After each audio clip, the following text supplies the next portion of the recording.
Half a day everyone, welcome to Chika Roda. Raymond Gutierrez comes out as a member of LGBTQ community. Host and fitness enthusiast Raymond Gutierrez said he's never felt happier and more content with his life as he came out as a proud member of LGBTQIA+ community in an interview for an entertainment magazine. Speaking with Mega Entertainment's G3 San Diego, Raymond, the twin brother of actor Richard Gutierrez, said, "I'm here to formally say that I am a proud member of the LGBTQ community and it feels great saying that publicly because I am. I'm doing this now just because I had so many learnings during the pandemic that maybe a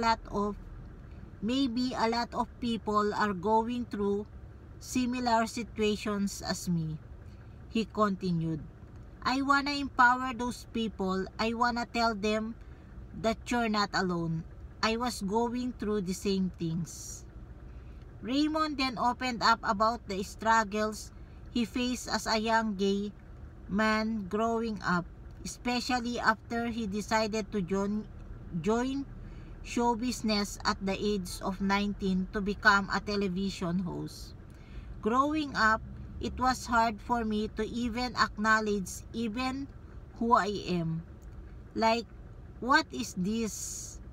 I had my brother who was so similar to me but so different in so many ways.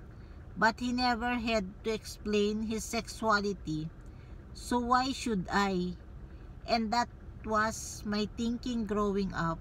But then, entering show business at 19, well, I was a kid.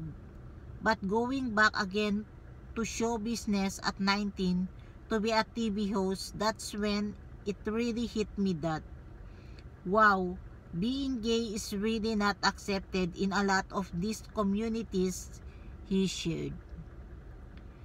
"Back then, being the new person on TV, I was bullied by a lot of the older people in the studios," he said. "Being gay now is not the same as being gay back then. 10 years ago, it was totally different.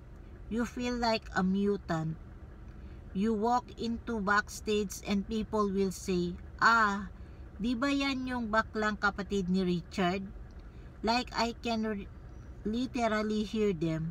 And because of these moments where people really wanted to put me in a corner and really label me and kind of diminish my skills and diminish what I can bring to the table because of my sexual preference that I didn't even realize.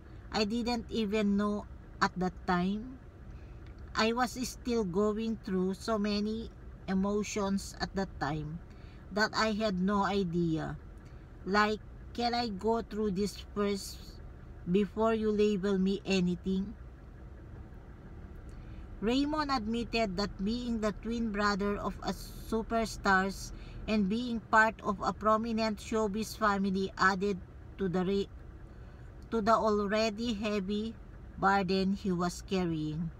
So, that kind of became why I got depressed and why I gained so much weight. I really became self-destructive.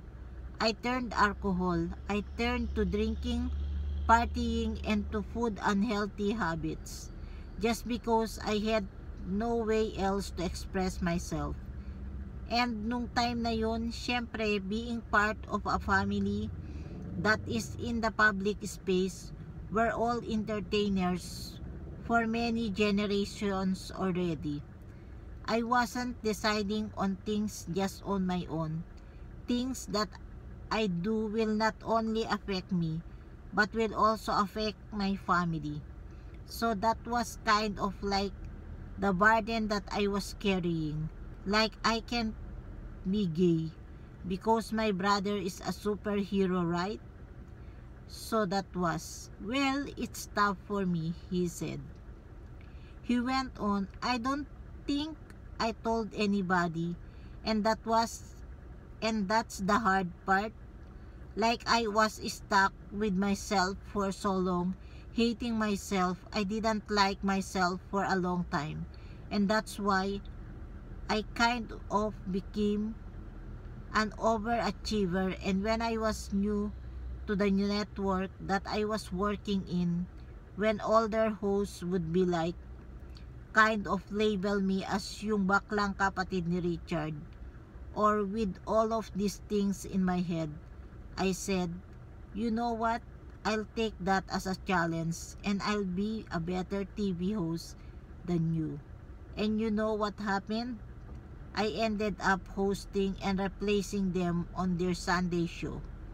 So, crackles, it felt a great sense of kind of like, don't put me in a corner, don't push me aside, because guess what? I can do a better job than you. And it kind of empowered me actually. The more that people belittled me and the more that people put me in a corner, kind of made me strong. And I was like, you know what, I'm gonna be the best TV host there is. And I tried and I won at the end. Raymond said having a great support system, family and friends, has given him the confidence to accept who he is and to love himself fully. As I grew older and as I matured, I realized the best thing that you can really offer your family is to be yourself. So drop the clock, drop the act, just be yourself. And again, I'm lucky just because my family wants nothing but the best for me. They always just want me to be happy. We've always been very close, and at the same time, I had friends that are like family to me. My chosen family who made it much easier to kind of realize that it's never too late to love yourself. It's never too late to acknowledge those feelings and face your fears, he said. Towards the end, the interview, Raymond stressed that sexuality is just one aspect of who you are and that it shouldn't define you as a person. It shouldn't hold you back in any way. I feel like me, personally, having a masculine and feminine side made me more creative. I was able to push boundaries not only in entertainment but in nightlife and publishing, in events, and I was able to kind of bring all of the things that I enjoy and all the things that inspire me in one space and make magic. I think that's the whole thing about his whole story, is that I feel like you will be loved, and no matter who you are, no matter who you love, it's valid. You're valid, and the people that really care about you and love you will support you no matter what, he said. Thanks for watching. Keep safe, everyone. Please don't forget to subscribe and click the notification bell para ma-notify po kayo sa aking mga latest chika.